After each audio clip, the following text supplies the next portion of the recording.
friends. Here we are. It's SPC Pop. It's a very special look at. I'm not even going to tell you what it's a special look at because first, I'm especially looking at my partner in comic book crime, Remso Martinez. That's right. I almost forget we're on video now, but we do video. If you are listening in podcast form, we do. You can find us over on YouTube. But Remso, how are you?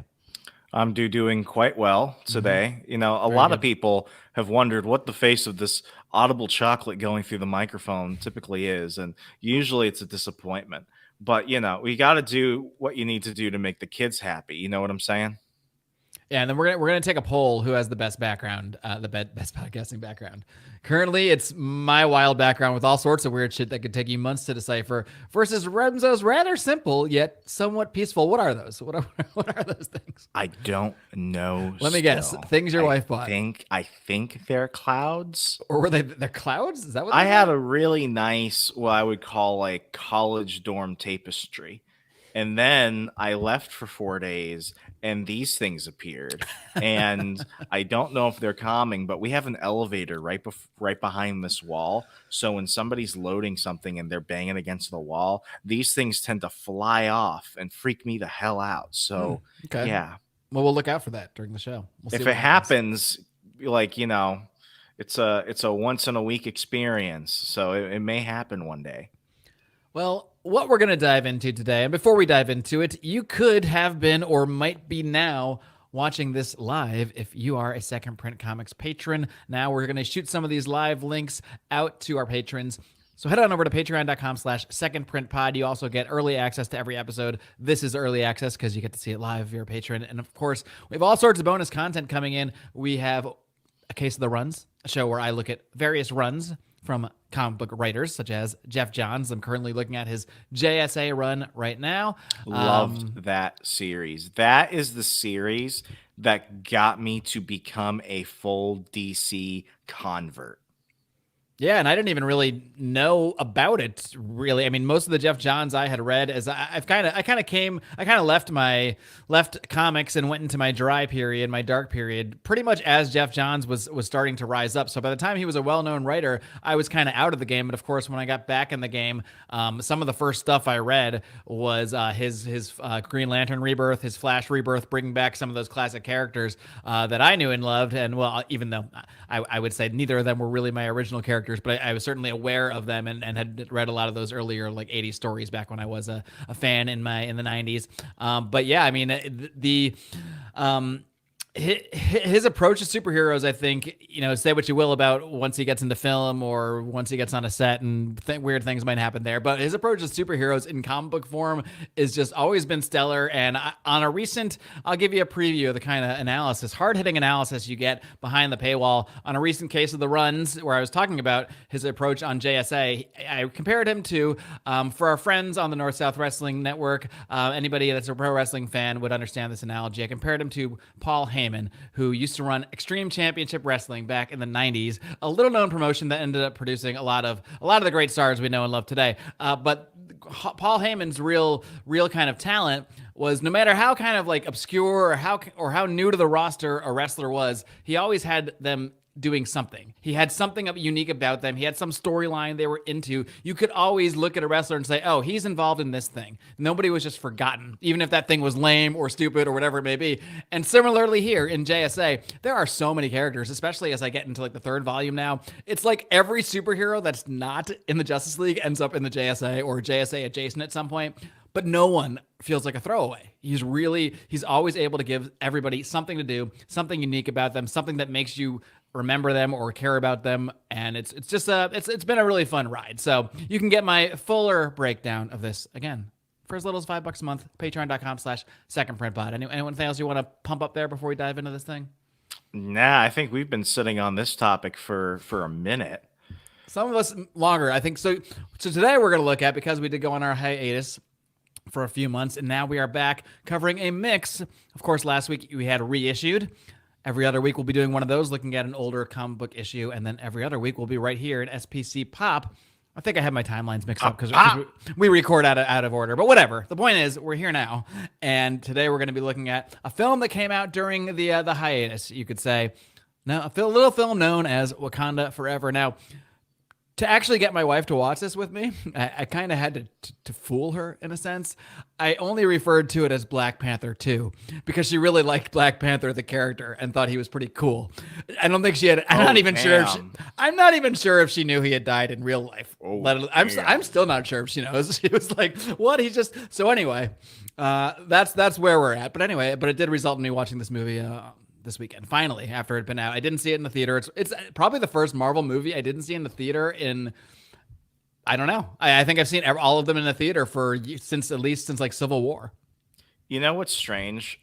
I don't know many people who went to go see this in a theater either. A lot of folks are watching it on Disney Plus, and they're watching it like within the past couple of weeks. So I don't feel too off by going into spoiling it, talking about it today. But this was probably, and it's so funny because it busted box office records and made a ton of money and made Dwayne the Rock Johnson look like shit because it came out a week after Black Adam.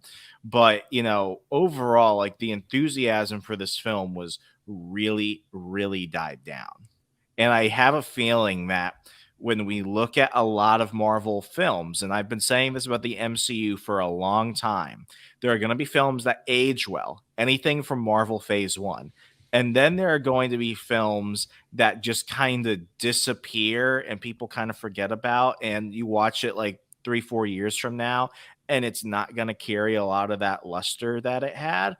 I think Wakanda Forever, as I've had the benefit of hindsight, having seen it last November, I don't see this being one of those films. It was maybe okay for a moment, but overall, I don't think people are gonna be feeling the same way like 2 viewings from now. You mean it is losing luster, or It is losing did luster. it ever have luster? I guess that's question one. So your opinion has changed since you've seen it multiple times now across. The Actually, span I've of time. only seen it once. I saw. Oh, you only saw it once. I saw it once. That's surprising. That's That's its own review right there. I think we can end the show. If Remso, I have this seen- is again for newer listeners. I want to recap some things that you need to know about Remso Martinez. This man voluntarily and purposefully watched Wonder Woman 1984. That's 3 times? I'm right? 3 times. and Twice I've in the al- theater. Twice I'll never in the forget theater. this. See, Twice in all the right. theater. So that's where this sick twisted man is. So if he The only saw a lockdowns movie did a lot once, to me. yeah. So if he's only seen a movie once, that's almost, to me, that's a low score. Just no matter what you say after this. I've seen Black Adam twice already. Wow. That's saying a lot. I like Black Adam. Just to dip in, since I don't think either you or I talked about it, I did do a review on Patreon during the hiatus. Why don't we just dip away for 30 seconds and give a quick Black Adam overall thoughts? Black Adam was the most comic booky superhero film I think that has come out in at least 4 or 5 years. It was just dumb action. I love the special effects in it. Dwayne the Rock Johnson's Black Adam was just like it was just full of stupid fun. I did love the JSA. I think his name is Aldo Hodge, who played Hawkman. I think it's the best cinematic Hawkman we've seen, comparing him to all the live action versions. Is this just to we've prove seen. you're not racist by saying you like the Black Hawkman? Go watch Black Hawkman. I liked him too. I did too. Yeah, I mean, I just remember watching Hawkman in Smallville during the Justice Society episode and thinking this is gonna be as good as it ever gets. So to go from I never watched Smallville. I've said this many times. Oh, I never knew there had even been an on-screen portrayal all of you Hawkman need to in do. anything. Oh my gosh, they had a whole Justice Society story arc. How does that make sense with teenage John Kent? Because Time you travel? have to watch it, but to go from like the cheesy early 2000s Justice Society to seeing Dr. Fate, Hawkman, Cyclone, Atom Smasher on screen doing everything, even if the villain Sabak was stupid, I just loved watching it. I didn't have to think about it. It didn't have to tell me anything. I just got to see some of my favorite characters slam down. It was good. I enjoyed it. I get why some people didn't like it, but you know what? It was good for me, and that's what matters.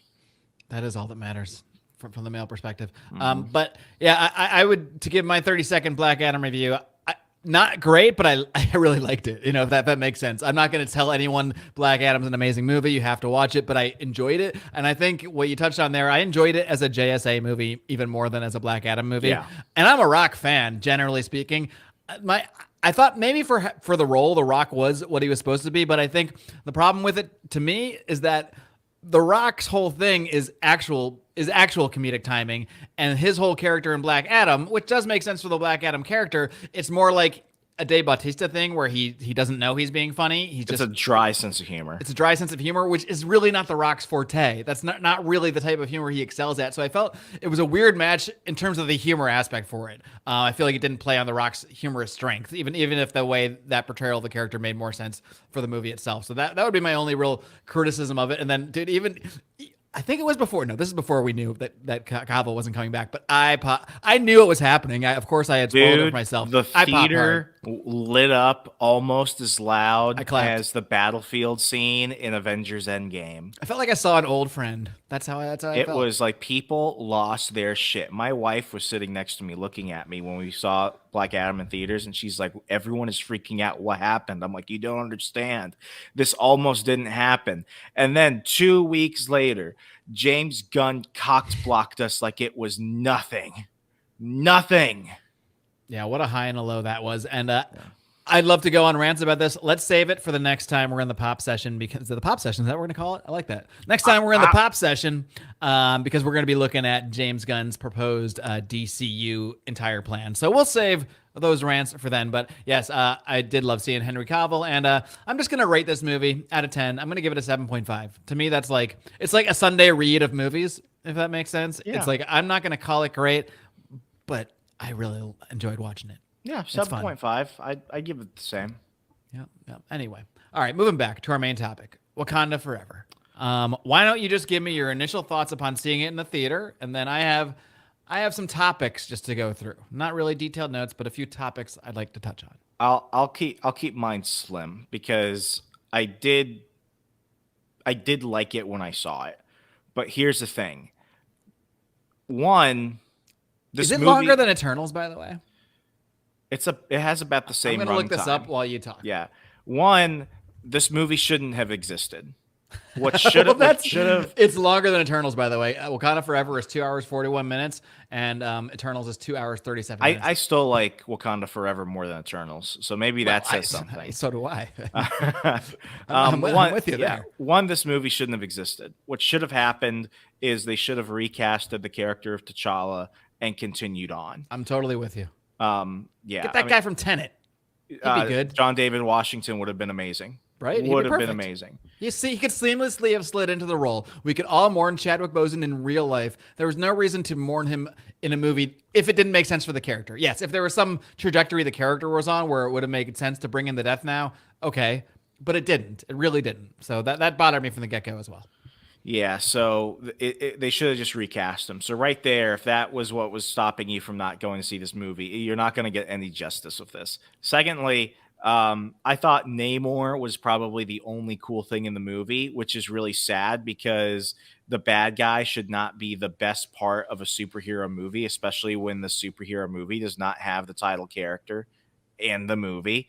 I thought he was fine, but it's not enough to carry things. There are some nice performances throughout, but overall, like, it just feels like it's trying to piece itself together. And you watch it and you're like, I see the attempts that they're going with. Ryan Coogler, I don't think anyone would have wanted to be in his position, having to completely rewrite this after the death of Chadwick Boseman. But the whole movie, it's really linchpinned on Namor. And while, I think Namor is cool, it wasn't enough. That's Namor to you. Namor. Sir. That's El Niño sin amor.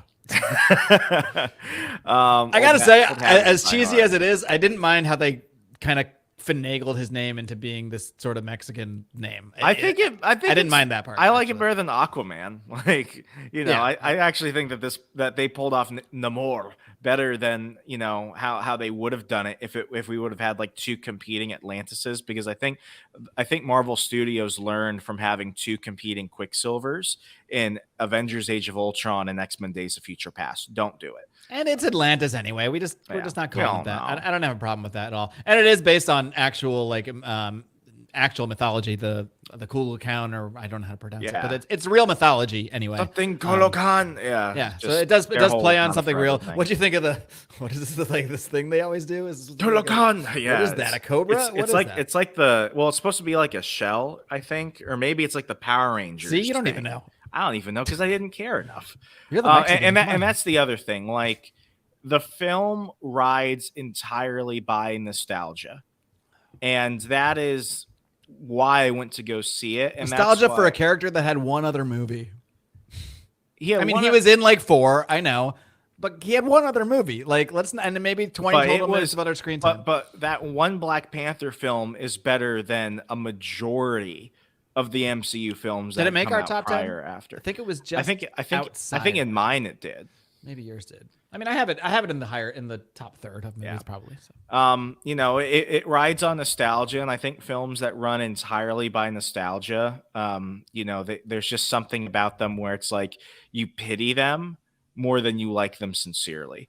And that's the thing about the movie. The movie, each time it tries to just focus on the immediate story, it gets pulled back in things, and I think that's what really carries it down.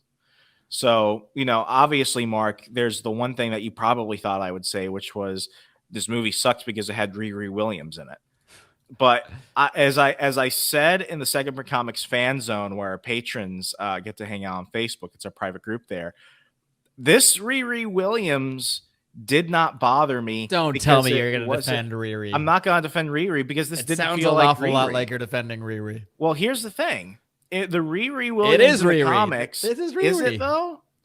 Well, They actually gave her, they did the one thing they never did in the comics, which is they gave her, even if it was light, I thought she was going to be the headliner. I actually thought she was going to be like the one to carry the movie. So I'm I glad can't that they believe this put, is happening right now. I'm glad they put her Go in on. sidekick mode, if anything else. But they tried to actually give her an arc from unsuspecting college kid to now actually starting to understand that actions have consequences.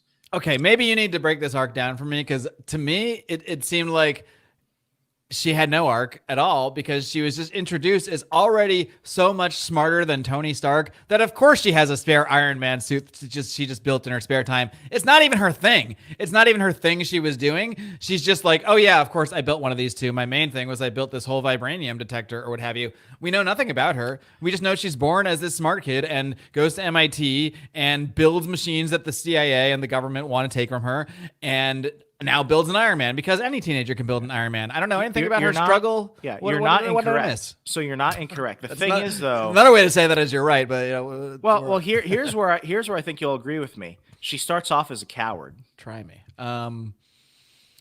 I don't even really remember the introduction to her. They came big. The introduction is the. I don't think she started off as a coward. She was fighting. She was fighting back against Okoye right away. She threw that she threw that. Now I remember when they came for the first time. They came but to her that's like a house. freak out type of thing. She starts out as a coward. You see this when Namor goes ahead and kidnaps her and Shuri. She's cowardly. She's scared.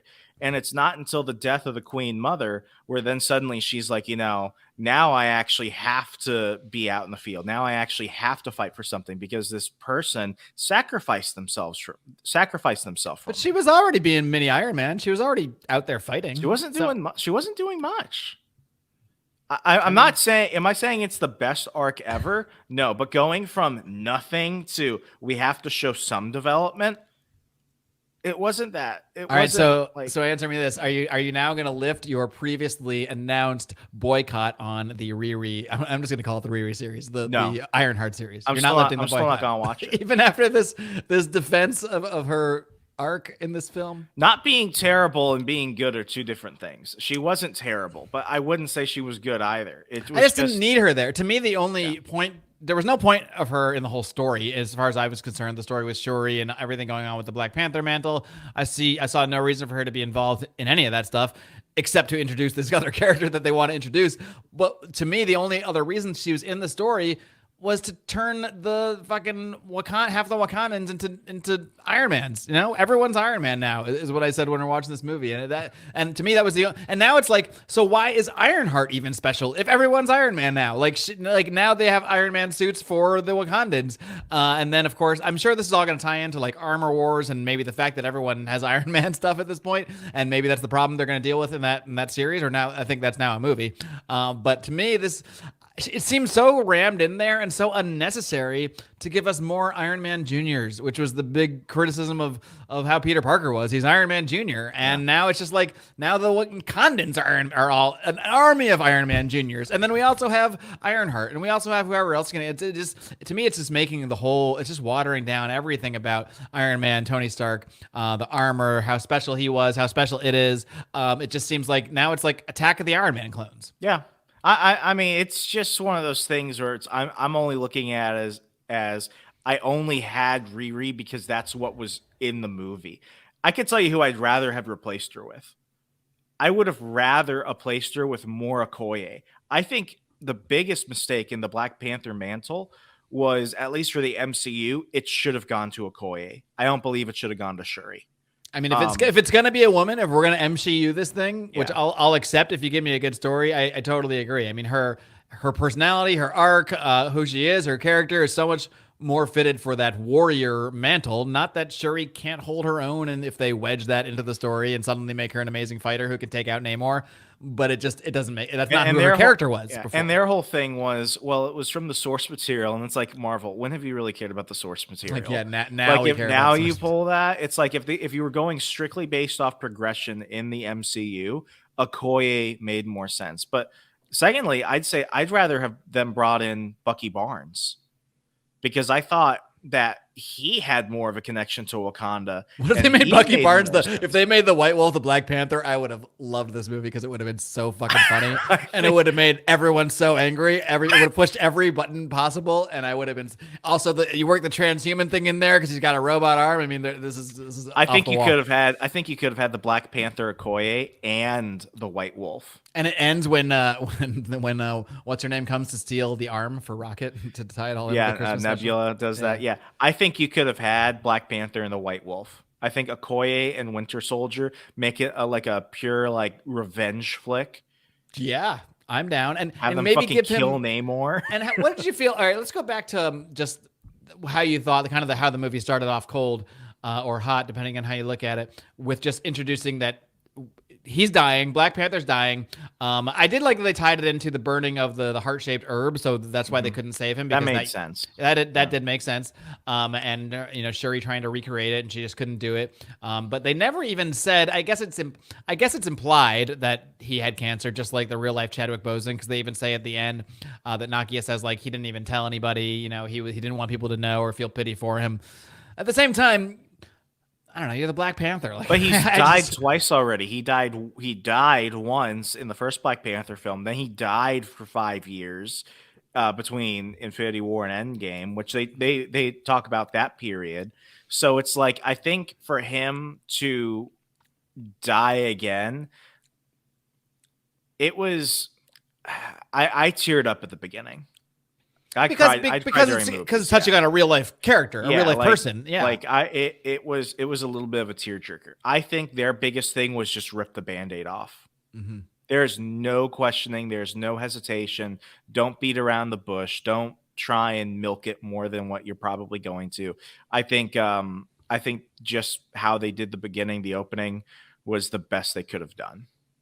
I was kind of wondering if they would do anything like trying to, because they never even said he had cancer or what disease he had, but I was kind of wondering if they would tie it into like the blip, like maybe like the effects of getting blipped and blipped out might have had genetic mutations, and maybe for some people that's going to give them cancer, maybe for other people it's going to give them powers, which could Like also an tie into Inhuman like type thing. yeah, inhuman or mutant type stuff, because they have been kind of teasing at least the mutant thing with Miss Marvel and all that. But anyway, yeah, I mean, I liked how they handled the death. If I accept that they had to handle the death, if I accept that they were handed this decree from Marvel that they have to do it this way, I think this is about the best they could do that aspect of it. I don't think even though I'm complaining about it a little bit, I don't think I necessarily need to say he died of X disease or whatever. It just seems a little weird that this superhero could just die of cancer, but maybe that's kind of the point too. It was just too weird because we've never done this before. It's like, we've done enough recastings in the MCU. Yeah, I think that just comes down to the fundamental thing. As a movie, it's adequate for MCU standards. For MCU standards, it's adequate. But the issue is that, there's so much lost potential that is what I think, really downgrades it because it didn't have to be this. This is the polar opposite of what it could have been, which is a T'Challa story. I mean, we've replaced so many other actors in here. What you're basically saying, and I take this maybe a bit into a cynical space, is not that you're mourning Chadwick Boseman. It's just that you saw a man die and you saw an opportunity just filled in with women and you jumped on it. And if anyone questions that, you're anti-woman. And my thing is like, no, I'm not anti-woman. I just said I think the best I mean, person. you're arguing for another woman, so yeah. Yeah, I mean, I think that I'm arguing for a white male. Come after me. I'm arguing for the white wolf to be the new Black Panther. That's what I want to see. I think. I mean, I think if they had done it that way, at least it would have made more sense than this. But ultimately, the issue, and they try and cover themselves at the bottom. So let's just go ahead and jump all the way to the end of the movie. Why when not? we finally realize that, you know, he had a son. By the way, there's going to be spoilers in this, as I say 25 minutes in case you didn't figure that out, everybody. Spoiler, Black Panther's dead. So we find out that Nakia has a son, Toussaint, whose Wakanda name is T'Challa. And it's Bucky Barnes' son, and they call him the White Panther. The White Cub. Yeah, so basically what Ryan Coogler and what Kevin Feige said He is had some fucking attitude, by the way. He was a little fucking like, what did he say? Like, they said his name was secret. His name was Toussaint, and she's like, oh, Toussaint, that's a nice name. He's like, yeah, bitch, that's not my real name. I'm the fucking, my name is King T'Challa, and I'm the next Black Panther, bitch. Like, he's like, watch out. I'm coming for that thing. For them to basically say that we're going to wait for this child to grow up and then basically replace T'Challa. Dude, they're totally going to age this kid up. I don't know how. They're going to like send him to the quantum verse or something like that. They're going to, this is going to be the new Black Panther. In like I have 5 years. I have a really fucked up theory. Let's hear it. I think that all this shit that they've established with Shuri and the Wakandans and everything, I think they're going to trash this. I think they're going to go ahead and they're going to bring us Ta-Nehisi Coates' intergalactic Wakandan Empire story. What is that? It's a story where basically you're dealing with a time displaced. Why was that allowed to happen? It was basically their attempt of creating like an Old Man Logan, but for T'Challa, the Black Panther. And it was cool for like 2 issues, but then Ta-Nehisi Coates went ahead and threw in his usual shit, and it just completely fucked up the whole series so badly that Marvel could not make money from a Black Panther comic the year Black Panther came out. And his other series, Black Panther and the Crew, was so bad. It was a limited series. They gave Ta-Nehisi Coates 2 Black Panther books. It was so bad they canceled the limited series halfway through. But who did he threaten to call racist to get that job? I don't know, but there's this myth that Ta-Nehisi Coates is a good writer. Wrong. He's a plagiarist. He's an adequate writer. He's a subpar comic. I wish he would plagiarize some John Byrne or something. You know?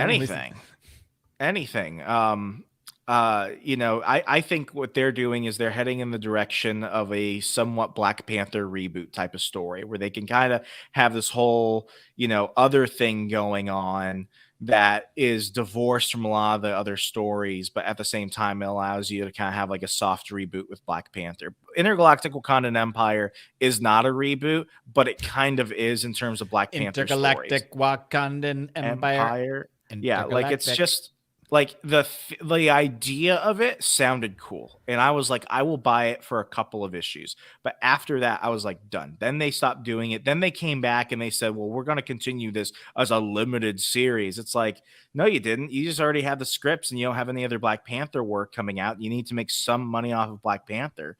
So, I mean, it's just, I think what they're going to do, especially since Ta-Nehisi Coates seems to be on the outs of DC Studios with James Gunn, I think somehow Kevin Feige and the woke mob at Disney are going to be like, here, Ta-Nehisi, come here. And they're going to have him create the wokest, most bullshit Black Panther movie ever.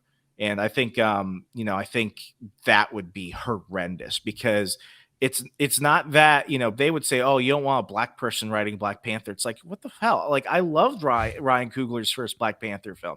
I think Ryan Coogler's a great director. Is Ryan Coogler Black? I don't even know. He's Black. I don't know. Of course, yeah, he's Black. You know why I don't know? Because I don't give a fuck. Care, it's just a name, and I don't care if he is or not. They're going to try and do that, but it's like, no, we already had a good Black Panther film. then we didn't, and now you're giving us this. You're going to try and pull the race card on it, but the truth is, you fucked up the first time. You should have recast them before the sequel ended up being the way it was, and now you're going to bring in somebody super woke to go ahead and do a soft reboot of the character once they go ahead and return it to being a T'Challa, and they're going to go ahead and say, well, if you don't like this, you're all these things, and it's just like, we've seen this before so many times. This is so predictable. This is trash behavior. If you don't like our transgender T'Challa from space, who might be Mexican, then you are racist. You are racist. So I just think that what this has done, I get the sentiment, I get the why, it didn't need to happen, and it's only going to create bad repercussions across the MCU. All right, well, fair enough. So what are your thoughts? Is that your final thoughts of the post credit scene? Yeah. Then I just don't see the point in setting up a new Black Panther with like a 5-year-old kid. I just don't see what the point of that, unless they have a way they're going to somehow work this kid in soon or age him up somehow, which we already just did an age up, of Cassie Lang by doing the blip.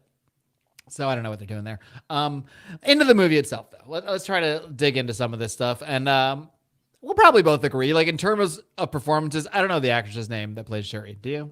You're the one. Lashida Wright. Lashida Wright. Letitia Wright. And then what about? Okay, let's quiz you here. Who plays Namor? Namor. I don't know. I almost knew that name. It's something De La something. No, it's not. Okay, whatever. So, what do you think of Letitia Wright's performance? I've always liked her. Tina Huerta is Namor. Yeah, I think she was good. I actually think she delivered a better performance than I thought she was going to give. She was always just so snarky and so, kid-like and everything, is kind of like a sidekick character. I didn't know if she could actually bring a dramatic performance, but she did. It was, I think the fight scene between her and Namor, that was to a degree pretty believable in terms of, could Shuri do this, and is Shuri willing to die to take down Namor or to save him, but risk, losing her own life to secure a future for Wakanda. I actually think that this, if there's one performance that really took me by surprise, it was hers. I was really happy to see that she actually took it well, did good with the best she was given, and she has range. That's what I can say about her that I can't say about a lot of other actresses in the MCU. Letitia Wright has range. Yeah, because we forget she's only really been prominently in one other movie, the Black Panther movie, and she was kind of a side character in that, a side character that people liked and got a good reception, but a side character nonetheless. So I think she did a worthy enough job being put into sort of a lead role here. And I like that, even though for all intents and purposes it was a Shuri thing, you could say, that she was going to become the Black Panther by the end of this. I think we all pretty much knew that's where this was going to lead. They did a good enough job of making it seem unsure in the context of the story, in terms of she didn't want the role. It's not something she ever wanted to do. It's something she reluctantly took on, really to save her people, which is, that should be the reason. She waits a good amount of time for it too. There's a really significant time lapse between the beginning of the film and when she eventually becomes a Black Panther. So with that, it's like, I can understand the reluctant hero. I can get that. What did you think of the way they did it, where they had her finally figure out how to recreate the herb and take it herself? And then when she goes to the ancestral plane, it is not Chadwick Boseman, which I knew this was going to happen too. Of course, I spoiled the whole movie for myself. But were you partially, before you knew that it was going to play out this way, were you expecting them to do some Luke Skywalker shit with only with a dead guy with Chadwick Boseman and put him in this movie in some small way, or did you? Kinda. I was a little. I bit thought worried. they would, and I I'm was kind of worried glad they they might didn't pull that shit. That would be really distasteful. I think now, I knew that Killmonger was going to be featured in a degree, but I actually thought they were going to try and do a memory hole thing where it's like, forget all the evil he did, and they were going to try and paint him as some type of redeemed, born again hero type of thing. He's a mentor to a young Black Panther. That's how he was billed by Kevin Feige and Ryan Coogler. And I was like, are they going to try and whitewash Killmonger? No, Killmonger's still a piece of shit. Killmonger represents the worst of humanity. He represents the most evil, greedy type of person, and he's exactly who Shuri needed to see in order to complete her arc. How they did it was very well done. I Yeah, was I was actually impressed with how they did it because I thought they were going to go the other way, but how they ended up doing it was good for the story and good for the character. yeah, this is one aspect of the movie I did really like. I did really like when she went to the ancestral plane, that it was Killmonger that she found there, and she's like, "Why are you here?" And he's like, "You chose me, man. Like, I don't know, like it's like you choose who comes to you in the ancestral plane in some sense, I suppose, because there are a myriad of ancestors." Killmonger, I choose you. Right. I mean, yeah, because like, what would Black Panther tell her other than the fact that they would have had to do some CGI Do shit to the get him in right there? thing, sir. Right. It would be the same thing we've always heard, and With then great power comes great responsibility. yes, and like I think Shuri did have a pretty good arc here, where she kind of just ends up rejecting him at first, but then like kind of does take on the Killmonger attitude of, you know what, yeah, I'm gonna go get mine. I'm gonna go, I'm gonna go do what needs to be done. Like forget it. And she takes that attitude all the way into her battle with Namor, to the point that she gets to the point where she's basically decided to kill him. They have this plan of how to kill him to get him away from the water. And I do like too, like even though I kind of joked about how it seems silly that she could take out this guy who's been this warrior for thousands and thousands of years, when you add in the heart shaped or the Black Panther armor, and then using her smarts and her brain to come up with this plan to dehydrate him when they figure out that the water is like the source of his power, and then use this sort of blast to put the final kind of touches on it. I thought it actually did work out and make sense, and right down to the last moment, I mean, she could have delivered the final blow to Namor, and that was the side of Killmonger in her. But then it's like she integrated the shadow, I suppose you could say. She brought in the darkness of Killmonger, but ultimately it was the same sort of ethical approach that her brother would have had, that she did Her end up father taking. would have killed him. Yeah, you could argue her father might have just killed him too. Yeah, I mean, she maybe it's just she's ascending in some other ways here, and kind of that maybe that's what shows her as being the true leader. But also if you think about it too, more than just sparing his life, because he did concede to her. It's not like he said, fuck you. Like he conceded and was like, yeah, you got me. All right, let's settle this thing. You could spare my life and we can settle this. But if she think about it, if she killed Namor, just in terms of what we learned about his people, like if she killed Namor there, now they're definitely at war. Now all of what's the city called? I can't remember. It's Kulkan or whatever. Yeah, Teokan, whatever it may be. Now there's definite war, and we're flooding Wakanda again, and it's just going to be death and misery for both of them. So both of their decisions, his decision to concede and her decision to spare him, is what, at least for now, we've been teased with some other shenanigans down the road, but at least for now, saved most of their people. So they both kind of, and at the end of the day, did the right thing, even though he got to take out Angela Bassett first, and what's her name? Queen Mother, yeah. But what is her name? Queen Nairobi or something? I always mess up all these characters' names. So anyway, yeah, I did enjoy that aspect. That's probably my favorite part of the movie is Shuri's arc, her run through sort of Killmonger and that whole thing with Namor. I guess my problem with the movie isn't so much that I hated what was inside it so much. It just felt like there was way too much of it, and it could have been a 2-hour movie that just focused on the Namor and Shuri's arc and that. And you don't need Riri at all in this thing. Take all of Riri out. There's no reason for that. Take Iron Man Wakanda version out. All of that shit, take it out. I like everything with Nakia Okoye. That stuff's fine. There's a lot of shit in here though, and there's no reason this movie should be longer than fucking Eternals.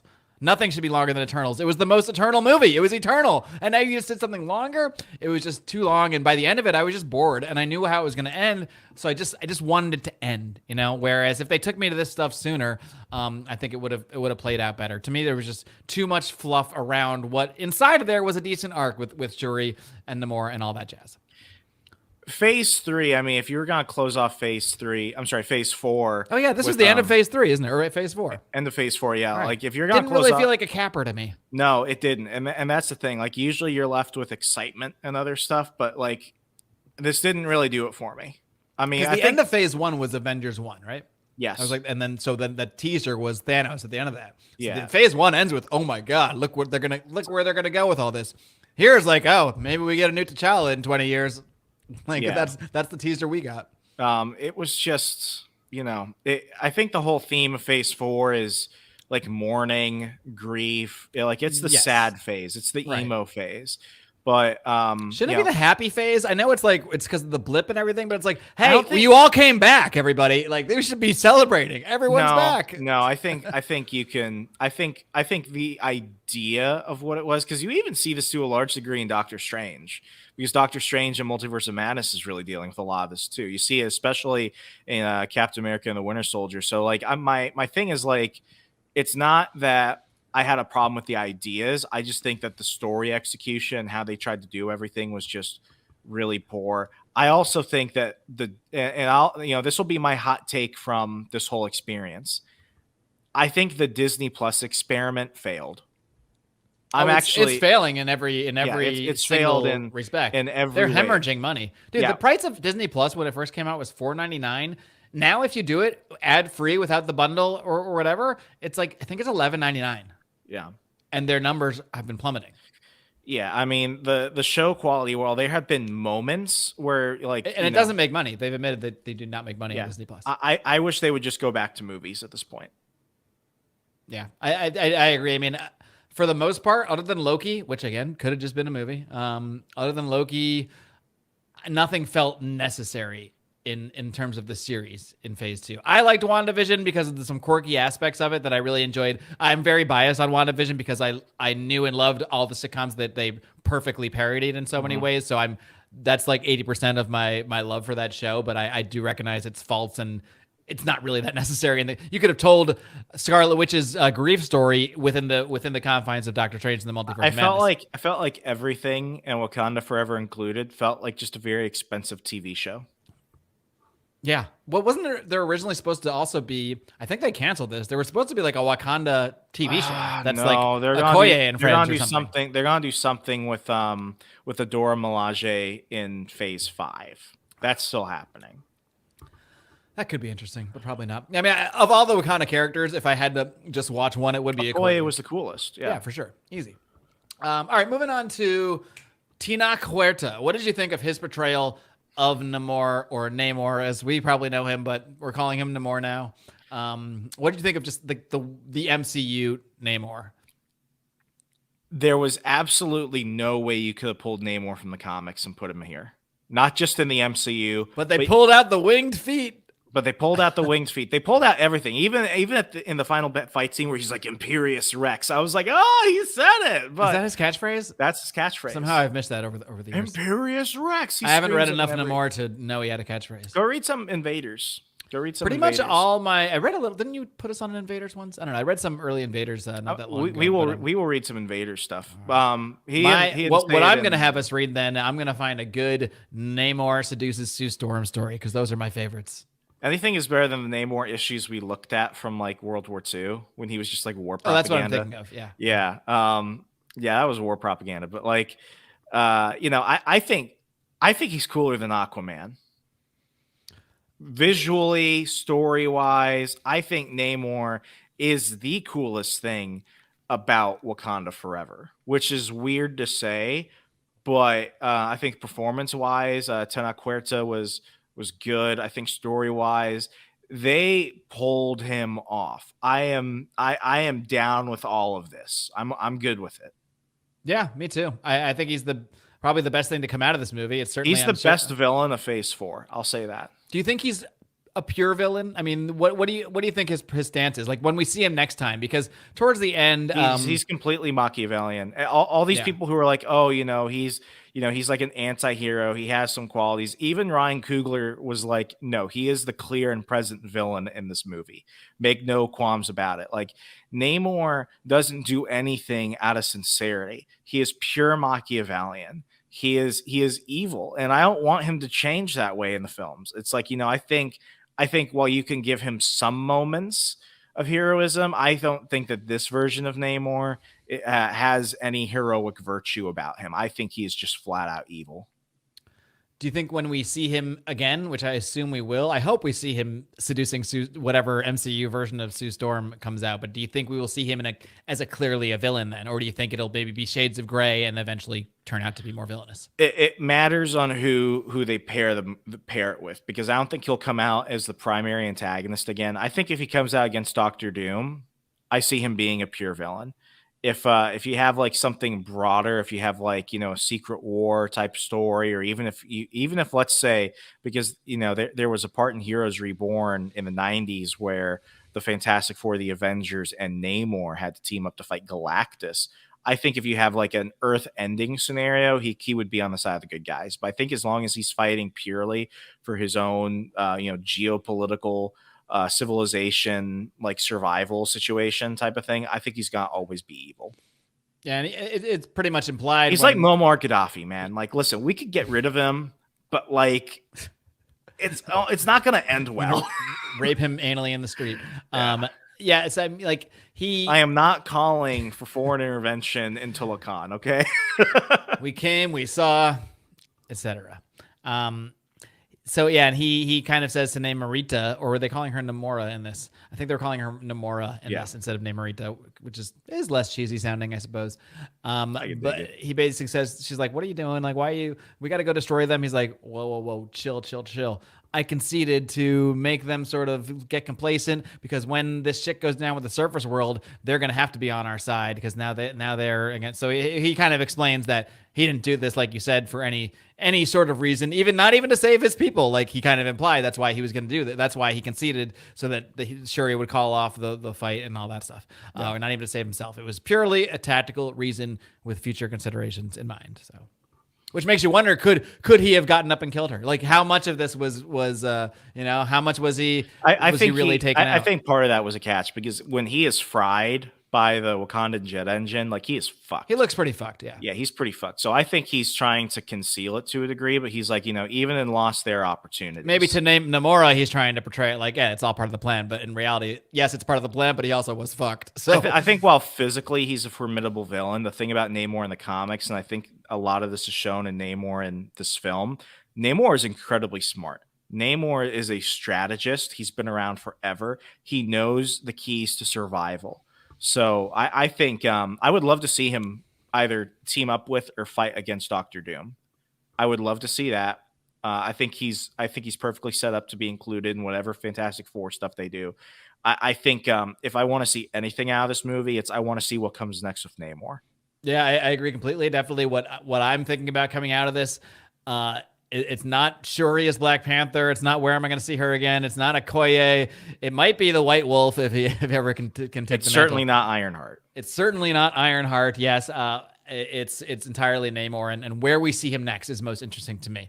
I hope it's not just like a Black Panther 3. I think it's going to be in something totally different. It might just not be until, you know, Avengers or Secret Wars or, you know, whatever comes back, but definitely going to be seeing him again. And they got to mix him into the Fantastic Four. It's the natural place for him. What did you think? Well, I think we can't do a proper discussion about this without giving credit where credit is due. I don't know if she was actually nominated for anything or not, but Angela Bassett's performance, I know everyone's saying it, but she really is fantastic. She got an Academy Award. She won it? I think so. That's how little I follow this stuff. Well, anyway, she deserves to win it, so congratulations. If anyone in the MCU is going to get nominated and win something, I'm glad that it was her. Yeah. I mean, was it, you know, it's a fine acting performance, and I can't really argue with it, even though it, to me... you know, worse films have gotten it. They've just intentionally excluded superhero movies for so long. So if anyone is going to break that glass ceiling for comic book movies, I'm glad it was Angela Bassett. My problem with this movie is not that her performance wasn't great and that her death, spoiler alert, wasn't effective in the movie. It all was. But it felt like this movie was just trying to make me sad constantly, which is okay for movies to do because they should take you on an emotional journey. But for 3 fucking hours, I need to be more than sad, and there just wasn't enough to counterbalance it to me. Not that I'm asking for a Thor: Love and Thunder. Every other line is a slapstick joke. Oh my god, going from that to this is nice. Maybe that's part of it too, because this is like these are two extremes. Like, I didn't hate Love and Thunder, but I did hate it too. It to me, it has crossed the line. Love and Thunder insulted me. It's too slapsticky, and maybe to that same extreme, this movie was too morose. It's like, my God, there was hardly a moment of levity in the whole fucking movie. So to me, it's just maybe Riri was like their attempt at like a teenager Levin. I saw nothing entertaining really about her. There were like a few kind of one-liner moments in there. Shuri had some one-liners, but nothing nothing laugh out loud. And I think when a movie is this morose, you got to make me laugh out loud a couple times along the way. Thor had the opposite problem where it made me laugh out loud a couple times and it made me groan 1,000 times. So say what you will. There's got to be balance to be found somewhere. And Phase 4 seems to be a number of extremes, whereas you always used to be able to expect what you're going to get from Marvel films. Like maybe they'd be a little better than that baseline, a little bit worse, but you always expected a certain degree of quality and direction. And now I feel like it's like, I don't know what's going to happen. We might get Eternals. We might get Shang-Chi, which is a movie that I really like that movie. I've seen it like 3 times now, so I can say it's an enjoyable. It's just as a standalone film, I find it enjoyable. So I will, and No Way Home, I think are two really the 2 gems to me of Phase 4. But then the rest of it's just all over the place. You really don't. I mean, you got an Eternals on one end. I think Black Widow is one of those movies that we liked it when it came out because it had been so long. But like, Multiverse of Madness is clearly in the middle, but in like the higher end. Yeah, it's the most controversial movie. It's in terms of like online critics. Like it's like you either like it or hate it. You either like it because of Sam Raimi or you hate it because it had too many female characters. I like it because of Sam Raimi and won't really defend the stuff that it's criticized for. I just kind of let it go to the side. Yeah, it's not worth defending. Yeah, exactly. So anyway, what else? Anything coming out of this movie you want to touch on? I guess we should just rate it. Let's just rate it. All right. Oh, yeah. One thing. There's one more thing I want to touch on. Not a major part of the movie, but sort of in the background. We saw that Valentina Allegra de Fontaine is not just a background character anymore, secretly assembling some Thunderbolts crew. She is actually the head of the CIA now in the MCU. And I think we're supposed to be pretty caught up to present now in the MCU. If not all the way, we're pretty much there. So I guess all the stuff we saw with Val was sort of prior to this. And now she is the head of the CIA. Soon to be, I believe, working underneath the tutelage of, which I think we'll see in Captain America New World Order, President Thunderbolt Harrison Ford Ross. So that should be an interesting dynamic either way. I completely forgot she was in this movie. Yeah, I mean, she was in it enough to be like, oh, she's in this, but then she's not really integral to the plot. There's kind of this whole side plot with her and Everett Ross, and he's kind of secretly helping the Wakandans. That's all I know. Oh, by the way, Everett Ross is now a Wakandan apparently because he was like arrested for treason for talking to them, and then he's like the Edward Snowden of Wakanda now. So now they just take him to Wakanda. He's like, what the fuck am I going to do? He's going to have a mean Twitter account. What is Everett Ross going to do in Wakanda? Not bang Val. Have multiple wives, do whatever. I don't know. He could be the new White Wolf, Everett Ross. So that's the last thing to touch on. I do like her casting in the role overall, and I am looking forward to when she has a more prominent role in what I presume we'll see in Captain America New World Order and in Thunderbolts. So yeah. All right, go ahead, rate it, do it. I'm giving it a flat 7. I feel like any more than that is just being mean, but anything higher than that is more is being mean. Less is being mean. Less is being mean. More is being. I mean, it's a flat Sierra Mist. It's just there, okay? Like it's not your favorite soda. It's also flat if it's given to you. Just like there's no other way. It's the flat Sierra Mist of the MCU Phase 4. That's it. It's there. All right. Well, I'm going to give it because I want to make sure I give it a lower rating than you. I'm going to give it a 6.5. To me, how about we meet in the middle? 6.75 is it? No, how about I give it a 6 and you give it a 6.5? No, how about I give it a 6.5 and you give it a 6? Oh, you want to bring us all down? Yeah. Okay, yeah, I'm fine with that. I'm giving it a 6.5 because it's just flat. A negotiation now? And Mark has got to give it a flat 6. So. Yeah, and like there are things I would have really liked this as a 90-minute movie, I think. You know, if it was just focused on the Shuri stuff and some of the Namor stuff. But I think I texted you like 3/4 of the movie. I was like, I hate this movie because that's how I felt. Like now that we talk about it, I can point out the things that like maybe I can just kind of put my attitude at the time aside. But man, for like a 3-hour Saturday night date night movie with my wife, like she was not impressed. She was bored out of her mind. I was getting bored and couldn't like defend it anymore. And I was like, look, we're just a half hour left. We're finishing this movie. Like, and yeah, it just. A movie like that, if you're going to be that fucking long, you got to be Avengers Endgame. You better be something special if you're going to be that long. And this was not something special. This is a movie that had good elements, a lot of elements it didn't need. Again, I see no reason for Riri Williams to exist in any format, in print, in TV, in film. And unfortunately, she exists in all three. Next thing I know, there's going to be a Riri podcast. I don't know. See no reason for that. So simply because you bored me. I mean, the fact that it has a 6.5 is actually not condemnation. It says a lot about the This movie movie was because already starting at a 1. that's what I'm saying. Yeah. So it didn't fall down. It By rose being 3 up. hours, you're starting at like a 3 and you got to earn it back. So I'll say they did enough to climb their way up to a 6. It's a 6 now for me, so I have to be lower than you. So it's because you give an extra 0.5 for liking Riri for some reason. So yeah. So but either way, 12.5. I don't know if that's even a Sunday watch like Black Adam. Well, we rate Black Adam much higher. Black Adam's than way Wakanda which is interesting because I can't almost even feel say like watching Black Adam again this weekend. I can't even say that Black Adam has better acting in it necessarily. Although I really liked Pierce Brosnan as Kent Nelson as Dr. Fate. I fucking loved him. I loved all the casting though in that film. It was, but did it have better writing like per se? Like in a technical sense, could I say that there's like better acting performances than like Letitia Wright, than like Angela Bassett? I can't really say that, but I really enjoyed watching it a lot more. This was meant to be a drama, and Black Adam was a all-out action flick that The Rock is known for. That The Rock is in. And I mean, two different films. That's why I almost feel kind of bad comparing them, but they weren't meant to be the same. And I think that's where Marvel can find success in the future, is that Marvel is good at genre films. And you see this going back to what they did with Captain America, the Winter Soldier, where when they stuck it in like the spy thriller drama, it was good. You can have your campy comedies like, Thor Ragnarok and stuff. You could have your political thrillers like Civil War, and you can have them in very different genres. And we've seen this with the MCU. They've just gone overboard with it. And I think that's where they've also kind of lost a lot of that shine. It just doesn't, it's not always going to pan out. But I mean, The Rock didn't pretend to be that movie. I'm sorry, Black Adam didn't pretend to be that movie. Right. Well, yeah, no, it didn't. It didn't pretend. And that's what I liked about it. It didn't pretend to be anything but a dumb action movie. So when you go in with that and it lives up to that, it was exactly what I thought it would be. Whereas Black Panther, I'm like, you're before the first thing I see is 2 hours and 42 minutes before I press that. I always see this. I always register the time of a movie before I click on it because I have to know what I'm getting in for. Am I going to get to pee soon? Should I just sit here for 90 minutes? Like, what is this?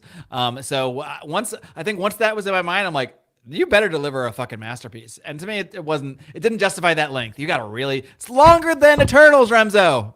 Pounding my camera. I'm so angry. It's longer than Eternals. Yeah, shouldn't which be. was criminal. And of course, it's better than Eternals. But on a per minute basis, Eternals is still the worst movie. I think by far. Yeah, still dead last. All right, well, that does it for this. One thing we got to touch on, which we'll kind of use to also shill for ourselves, is the next movie coming up in the MCU. It is Ant-Man Quantumania.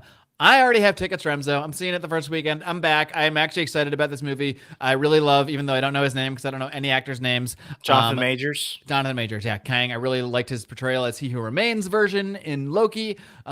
Say what you will. I enjoy Paul Rudd well enough as Ant-Man. So I'm looking forward to the movie. I like quantum stuff. I like time stuff. I like all this stuff that is going to be involved in this one. And I'm curious to see where it goes in terms of setting up Phase 5 and eventually Kang Dynasty and Secret Wars. It seems like it really does all kind of start here for real, instead of just the teases we've been getting. So I'm looking forward to it.